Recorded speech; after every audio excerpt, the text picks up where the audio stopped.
بہرحال یہ آج کا دن ہمیں بہت محنت کے بعد ملا ہے. ہمارے اکابرین نے بہت زبردست قربانی دی ہے. 200 سال لڑائی لڑی ہے اور ایسے ایسے مجاہدین نے قربانی دی ہے. مولانا حاجی امداد اللہ صاحب مہاجر مکی، مولانا رشید احمد گنگوئی، مولانا حسین احمد مدنی، شیخ الاسلام شیخ الہند حافظ ثانی شہید رحمۃ اللہ علیہ نے 20 سال کا زمانہ اس ملک کو انگریز ظالموں کی حکومت سے آزاد کرانے کے لیے اپنے وطن عزیز ہندوستان کو چھوڑ کر باہر نکل گئے اور اس کی تحریک کے لیے. سب سے پہلے میں آپ کو یہ جملہ بتا دوں کہ آج کی آزادی کے دن کے لیے سب سے پہلے زبان کس نے کھولی؟ پورا ہندوستان سویا ہوا تھا.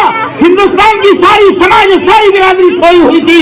کسی کی آنکھ نہیں کھلی، کسی کو احساس نہیں ہوا کہ ملکوں میں انگریز ہمارے ساتھ کس طرح کا انیائے کر رہا ہے، کس طرح کا ظلم کر رہا ہے، کس طرح زندہ میں ہماری عزتوں کو لوٹ رہا ہے، کس طرح ہماری 800 سالہ محنت کو، 800 سالہ حکومت کو، تاج محل کو، لال قلعے کو اور دلی کی جامع مسجد پر حملے بولنے کی پوری کوششوں میں لگا ہوا تھا. اس وقت ہمارے حضرت شاہ ولی اللہ صاحب محدث دہلوی رحمۃ اللہ علیہ کا بیٹا جاگا اور جاگ کر اس نے شاہ عبدالعزیز محدث دہلوی رحمۃ اللہ علیہ نے یہ آواز لگایا کہ اگر مسلمانوں اور ہندوستان کے ناگرکوں تم سو رہو گے تو ہندوستان تمہارے ہاتھ سے چلا جائے گا اور انگریز نے غلام تو تمہیں بنا ہی لیا ہے لیکن تمہیں جھاڑو لگانے کے لیے بھی کام میں نہیں لے پائے گا. اس لیے جہاد فرض ہے. جہاد کا اعلان شاہ عبدالعزیز صاحب محدث دہلوی رحمۃ اللہ علیہ نے لگایا سب سے پہلے. اس کے بعد انہوں نے محنت کی، ان کے ساتھ ہمارے اہل وطن سارے شریک ہوئے. لیکن یہ سب بات کی کڑی ہے. ہماری جانیں چلی گئی، لاکھوں انسان مسلمان شہید ہوئے. 50 ہزار تو ایک مشت مسلمانوں کی جانیں گئی ہیں. تب یہ آج یوم جمہوریہ کا دن ہمیں ملا ہے. کھیل نہیں ہے. آج ہم تو نکتی کھا کر لڈو کھا کر خوش ہوتے ہیں. ہماری جانیں چلی گئی. 1857 میں لڑائی لڑی گئی، 1900 میں لڑی گئی، 1700 میں لڑی گئی. اس کے بعد ہماری جانیں جاتی رہی. ہماری انسانوں کی علماء کی لاشیں نہیں، زندہ جاوید بوروں میں بھر کر اور توپ کے آگے رکھ کر ڈال دیا گیا.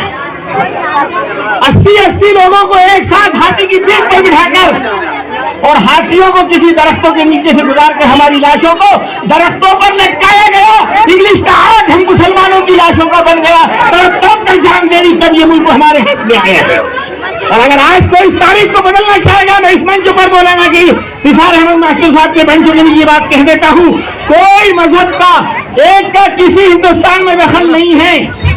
سارے ہندو مسلم سکھ عیسائی سب ہیں بھائی بھائی. اسی طرح سب کا ہے یہ ملک. چاہے وہ جات کا چنان ہو، چاہے وہ ہریجن ہو، چاہے وہ وقت کا بہت بڑا اعلیٰ ڈگری یافتہ اور سند یافتہ آدمی ہو، چاہے وہ راجپوت ہو، چاہے مسلمان ہو، چاہے مغل ہو، کوئی ہو، ہندو مسلم سکھ عیسائی سب ہیں بھائی بھائی کے نعرے کے ساتھ یہ ملک آباد رہے گا. کوئی اگر یہ چاہے کہ شریف عالم صاحب کی 2 آنکھوں میں سے ایک آنکھ خرید لے اور ایک آنکھ کو چھوڑ دے یا ایک آنکھ کو پھوڑ دے، ہرگز نہیں ہوگا. دونوں آنکھ برابر کی حقدار ہے. جس طرح ہمیں ہمارا ایمان پسند ہے اور ایمان سے محبت ہے، اسی طرح اس وطن عزیز سے محبت رہی ہے، رہے گی اور آئندہ بھی رہے گی. یہ ملک ہم کبھی کسی کو ضائع اور برباد نہیں کرنے دیں گے. اگر کسی سیاسی لوگوں نے، کسی حکمران کے غلط راستے میں چلنے والوں نے اس ملک کو کہ کسی ایک ناگرک کو، چاہے وہ ذات کا چران ریلیجن ہو، اگر اس کے حقوق کو بھی پامال کیا تو ہم انسانیت کے ناطے لڑائی لڑیں گے. جس طرح ہمارے اکابرین نے لڑائی لڑی، ہمارے بزرگوں نے لڑائی لڑی، ہم بھی لڑ کر اس ملک کو اپنے شان کی تک حوالہ رکھیں گے. لیکن ظالموں کے ہاتھ میں جانے کے بعد اس پر کسی ایک ناگرک پر بھی ظلم نہیں ہونے دیں گے. امن کے ساتھ پورا ملک چلے گا. اللہ کرے ہم سب امن و شانتی کے ساتھ اس ملک میں جیے، رہیں، پھولے، پھلے، بسیں. اس طرح گنگا جمنا کا پانی بہتا ہے. ہم سب لوگ کسی آسمان کے نیچے، کسی زمین کے اوپر ایکتا کے ساتھ زندگی گزارے. ہندو مسلم سکھ عیسائی سب ہیں بھائی بھائی.